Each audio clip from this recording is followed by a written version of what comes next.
that ankle injury a couple of weeks ago? Well, he trained this morning for the first time after a couple of weeks, so we'll see how he is tomorrow. So, but he trained. I don't think at this moment there's any ill effects. James Collins got a chance for this one?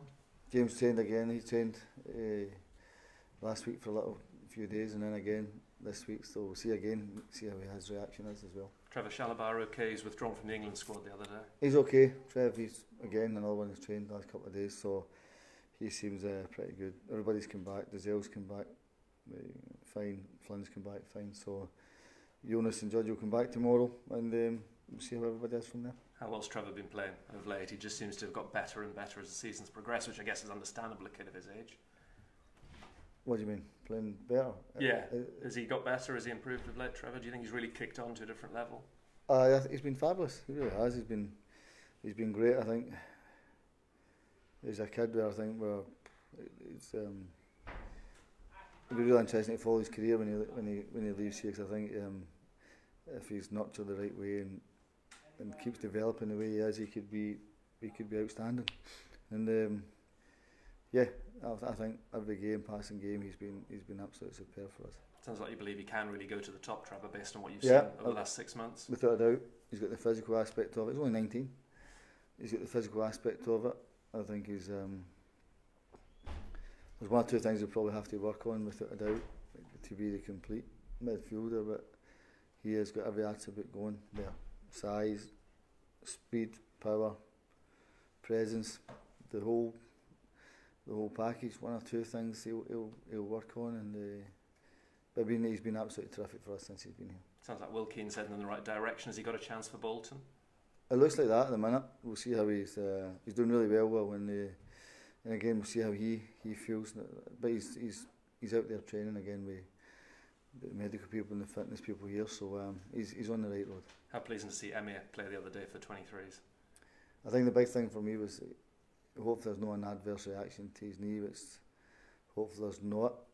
There's no pressure on me from me whatsoever to Emir to rush back this season. This kid has got to be, I think, nurtured along and make sure that knee doesn't flare up and doesn't hold him back. So I'm not in any rush to.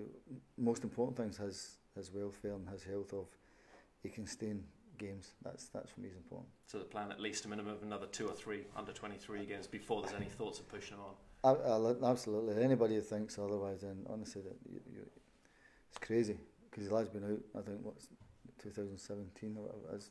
It's too long, and it's dangerous. So in nearly 2 years out is a hell of a long time to get back, let alone anything else. So we'll look after him and see how he does.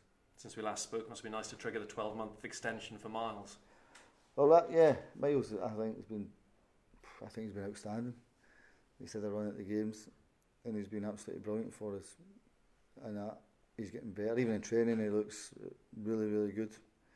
And his left back, the way he's playing at the minute, there's no too many, I think, better than him at the minute, the way he's performing. I guess the carrot, the incentive for him is to earn a longer term deal than just that 12 months, by his performances, by his training, his attitude. Well, I think the best is yet to come from him. He's only a kid. He's still a young lad. He's not overly experienced in it.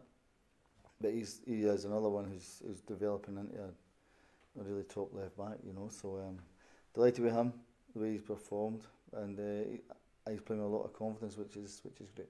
Another young fullback. He has been away on international duty. Dylan Crowe, any further forward in terms of tying him down? No, he's just picked up a bad injury there in the TWTV. So I don't know where the club is at with Dylan at the minute. He's obviously a young one developing at the minute, so I'm pretty sure the club and his people will be talking. And no hesitation in sending Harry out on loan to Chelmsford. That'll do him the world of good. Yeah, good kid Harry as well. Another nice lad. But he needs games again. They need games. I don't like, as I said before, I don't like curtailing people and not letting them play. You're a footballer for a reason, so go and play games. Do you think it would be harder for somebody like him and Andre Dazelle, whose fathers have had such good careers in the game? I think it's something that Alex Bruce and Jamie and Redknapp have talked about in the past. I don't know. I know my son hates football, so I'm alright. So he can't stand it. Couldn't tell you what ball was blown up with, let alone anything else. So I don't know. I really don't know. I think parent to son, if your dad's been a footballer and you're not hitting the level but you're getting compared to your dad is always a bit unfair comparison. 'Cause you can't compare two people. Andre's a really, as I said before, I think he's going to be another great player. I think Andre's going to be a great player in his time to develop, and I think that's great on that side of it. But I would never compare Andre with his dad. That's for sure. Just you let the kid go and be his own personality and his own stamp on the game, and hopefully he does what I think he can do. He could be a great player. How do you view these last 8 games, Paul? Obviously 8 wins would be the ideal situation, but what's realistic and what else are you looking for from them? I think it's realistic. You can win every game, but you're going to have to really go for it. We have to go for it now, and hopefully we get the break that I think our players deserve. We've just known the break in certain moments. We've played really, really well, and we've just lacked that little bit of cutting edge. But I can't fault the players the way they played, or their effort, or their commitment, or the atmospheres. All the thing I can ask is a little break at that top end of the pitch. And if we got that, then we'd be in a different place. The last 6 weeks I think we've been outstanding, and should have had more than what we've got. Do you have to remain unbeaten? Does it have to be something like 5 wins and 3 draws at worst, or 6 wins and a couple of draws? It's going to be it has to be a huge effort for everybody to get the wins. But anything's possible. And as I said before, until somebody's told you it's mathematical, you don't believe it. You keep going, and we're certainly playing well enough. That's for sure. Certainly playing well enough to go and make a right good fist of it. That's for sure. And you must hope the international break doesn't have a negative impact on that, because you did have some really good form before it, and after the previous ones this season, the team's come back and lost. Well, we've trained really, really well this week, so nobody can predict what's going to happen on Saturday. But I know we're training really well, we're playing really well, and if we can just keep that going this coming Saturday. What sort of a team you up against in Hull? They really turned their season around. They were really in the doldrums early on. Yeah, I mean, you've got to remember, Hull have still got lads that played in the Premier League there as well, so they're not long relegated. So it's a tough game for us. Every game's hard. They're ahead of us in the league, so we're no favourites or anything like that. But we have to go and win. But I think anybody that's watched the last couple of months know that we're a good side. And I'm sure you've got nothing against Birmingham City, but do you kind of welcome a bit of a clampdown on clubs that maybe spent beyond their means as a manager here, where the purse strings have been tight and the club's gone about things the right way? They can put your club in a really difficult position when things like that happen. So, and obviously that's what's happened to Birmingham. 1 or 2 others might follow suit.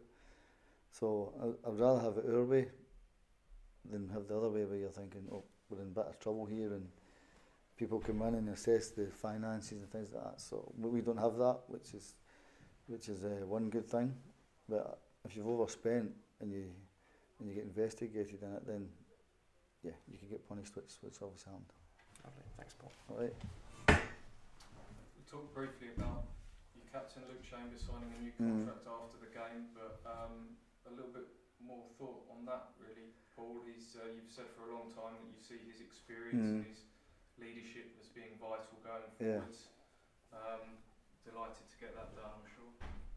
Yeah, I don't think it was very hard though. I don't think it was really difficult. So I think Luke always wanted to finish here. I think, which is great. I just think the experience, and as I said to you before, the way he is before, it was. I think it was easy for that to happen. So. But the club needs a little bit of experience there as well, and he's good guys, which is a good guy. So I think it's great for everybody concerned that's put to bed now. He's still talking about racking up another 100 appearances and playing every week. Is that something that you still think Luke is durable enough at this stage of his career to keep playing week in, week out? I don't know. Listen, your brain will say one thing, your legs might tell you another. It's that comes with age. You can't stop that. The time remains undefeated. Time always catches you as a player. In an ideal world, he'll have that in his head. I want to play every game. I want to play every game. If he keeps fit and he keeps healthy, then there's a good chance he'll play a hell of a lot of games. Can you play a full season of 60 odd games? It's difficult for anybody. Well, it's been proven because he missed some games here with his foot injury. So could anybody play nearly 60 games a season? In any part of the world, it's difficult. That is a difficult thing to do. But he'll play, if he stays healthy and he stays in the shape he is at the minute, barring suspensions like that, then there's a good chance that he'll play a hell of a lot of games. How big is he as a link between the manager and the rest of the dressing room, a captain? Is he someone that you can use as a bit of a middleman almost between players, where they've got things that they want to raise or getting your message across to other people? There's always that, I think, between a manager and a captain, but I think there's good experienced ones here as well that I can bounce things off with as well. I think for a manager, you've got to have a good relationship with your players. And I think all the guys have got a good relationship with them. I got on well with them all and have a laugh with them all. But there's always got to be that fine line. And I think the lads are a great bunch to work with. And if there's anything major I need to think, okay, I'll put it to them. Then Luke is one, Cole's one as well, Bart's one, Dino's one. The older lads I'll put it to, and then they can go and speak to the players. It's no problem that. We've heard from various experienced people in the game that Luke is right up there in terms of the captains that they've worked with. For someone like yourself who's played and managed at the highest level, where does Luke rate in terms of captains that you've worked with throughout your career? Well, he's definitely up there the way he is as a person, without a doubt. I think that's his plain as everybody to see. I think that's important. I've been really lucky. There's been some really top captains I've played with. Ones that I've managed have been great. I was one myself, so I know how it kind of works with the whole scenario. So he's certainly up there with one of the best. Just because he's been here that length of time, which probably doesn't grant you immortality. Now it does, but it gives you a foothold in the whole surrounding the club and what everything is happening. Because one day you will have to retire. That's for sure, 100%. That is coming. And when that day comes, then you think, what am I going to do? What am I going to do next? That's why I said to you before, it's important the club has people like that with ambassador roles or reconnects everything. And I think that's always my stance on that. We've discussed a few contracts. There's not many left to tie up now. You've had praise for Miles Kenlock. Josh Emmanuel was kind of mentioned in the same breath as of Miles because of their age and both fullbacks. What's the situation with him? Josh, I think, has done really, really well. I think he's done really great against Bristol City. And he showed me that he could do it. I brought James B back in for the Forest game for different reasons. Josh, I'm pretty sure the club will speak to his agent shortly. So again, he's only 21 years old, so he's only a kid still. So he's still learning his trade. But he showed me against Bristol City that he could do it, and I think that was important. It was a big game for him. That, without a doubt, it was a massive game for him, and he came through it with flying colours, I thought. Has Miles done enough to show that he can be your starting left back for next season? That might have been, there's areas of the team that you're thinking I might need to sign a starting player for a certain position. Has Miles done enough to convince you that he could be the key man at left back next I'll year? never say somebody's a starter, because I think then the player maybe becomes too comfortable. What I would say is he's right in there with it, but if I don't also look for something else or somebody give him competition, then Miles he could be fall into the trap of being too comfortable, and you can't do that as a footballer. You have to be really on the forefront every time and always worry what's behind you, because as soon as you stop looking over your shoulder, I think you become complacent. So what Miles has done is shown me over a period of games that someday again I can really trust, and someday I think is going to be a really good player. But also he has to have competition, because once this season's gone, what happens this season will never reflect what's going to happen next season. James Collins has been excellent when he's played. He's had a real role off the pitch as well, but does he need to get so many minutes under his belt before you can make a decision on him? Yeah, I think James has been, you're right, I think he's been great.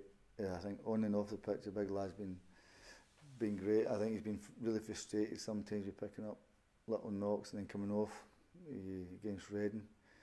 But round about the place has been brilliant, really has. And when he's played, he's been excellent. It's how much his body can keep going and keep going. So, but as a pro and as a player round about here, I've got to say, he's been excellent. Would you want to keep him if he could prove that fitness to you over the next few weeks? But I intend to talk to him the next few weeks once the season goes on, and then I'll have a look at him and see how he's feeling and things like that. So, but round about the place, he's been brilliant, really has. What's the latest on Alan Judge? He's the one that people are desperately hoping you can get something done with. Well, I think Marcus was talking to Judge's agent. I think that's Judge knows my feelings on it. I spoke to him on everything. I think he loves his football here, and yeah, likes the way we try and play it. So the big decision will come from Judge and his representatives, I guess. That's but he knows the feeling, because I know how well he's played for us and how important he's been. But he knows my feelings on it. Are we likely to see Jack Lancaster back before the end of the season? No, I would doubt that.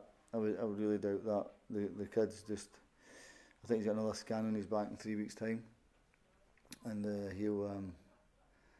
we'll look at that and see how that's healing. If it's getting fully healed, then there's no way I can put pressure on that kid to come back and say, okay, we played last 3 games. No, we have to have him totally right. And going back to Emma Hughes, you've said what a big fan you are of his when you first came here, and the fans here have seen what he can do. How hard is it for you to make him a central part of your plans when you don't quite know whether he's going to be fit and available or not? It's difficult. I can't predict the future, what's going to happen with him, and we have to monitor him, I think, every single day and every single training to make sure that knee doesn't keep flaring up. It's hard for him, because the emergence are Idris and Bishop and Downs and Dozell. When you miss 2 years of football, more or less, it's these young guys that they're catching you all the time. And what Amir's got is a terrific passing range of the ball, where I think it's hindering him at the minute as he is robust as 8 kids coming through at the minute, not because of his knee. But I hope he gets back to what he was, because he was a hell of a player before he got injured. And but there's no pressure from me, no strain on him to really push for this season. I think next season, pre-season, if he can sustain that and not miss any sessions, then there must be a good chance that he's going to be okay. If he breaks down and needs that sort of things, then it becomes difficult. Thank you, Paul. All right, nice. The international break came at the wrong time for you, really, didn't it, in terms of form? Because I thought you were sort of building you're on a bit of an arc. I never get caught into that. Never get caught into that. It happens, so why? I never worry about it. The breaks happened. It's happened. We were on really good form. So we've trained really well again this week, and we go and try and play the way we have been over the last 6 weeks or so. And but I never really get caught into it's came at a good time or it's came at a bad time. It's just that's the rules of football. The international break's coming, so that's what it is. So it's not difficult to maintain that on the training field, then? No, the lads had a few days off, and then they come back, and to be fair, the team is always trained really high, really well. We don't allow training to slack off. We make it high, and they work. When they work on the pitch, they work.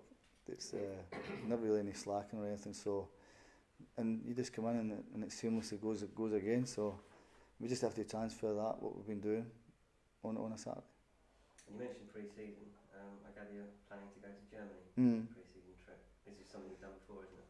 Yeah, I lived there, so I know what the country's like, and I know the standards of it, and it's no many distractions where we go. So are you coming out to it? Yeah, Are you? You better take about 400 books with you, because there's nothing to do. So yeah, it's just pure work. It's just pure work, and as I said, I don't like any distractions or Yeah, anything like that. So it's one of the ones where you go and work and you do the work and you work and work and you try and get everything ingrained in our head and hopefully you get a quick start. So you've got a venue that you go to, you've been to with all your other clubs, is that? Yeah, but it's not the same one where I've been before. There's people I know over there who help organise it, and yeah, the guys have been really good, so it's no problem. And in terms of games, everyone obviously will speculate that Borussia Dortmund and Fortuna Düsseldorf would come into the plans for pre-season games, but You can speculate all you want, yeah. But are they, is it likely or possible? No, we're trying to get games. We'll try and get games over there. Borussia Dortmund is extreme because the size of the club and everything and the commitments to Scotland, Asia or America or wherever they go. And because it's a small club, everybody thinks it doesn't work like that. It's a club that was an unbelievable football club for me and gave me great times and great connection with it. But I think there's a bit difference at a level there with Borussia Dortmund and Ipswich, I think. And that's no disrespect to us, but the level, you're talking one of the iconic clubs in Europe, Borussia Dortmund. You know, Düsseldorf's a great club, great fan base behind it. I know it's got a connection with here, isn't it? Is it Düsseldorf? Is a connection? It's got the connection here. So, but we'll try and get some games. Okay, thank you very much. All right. Great. Thanks. See you later on.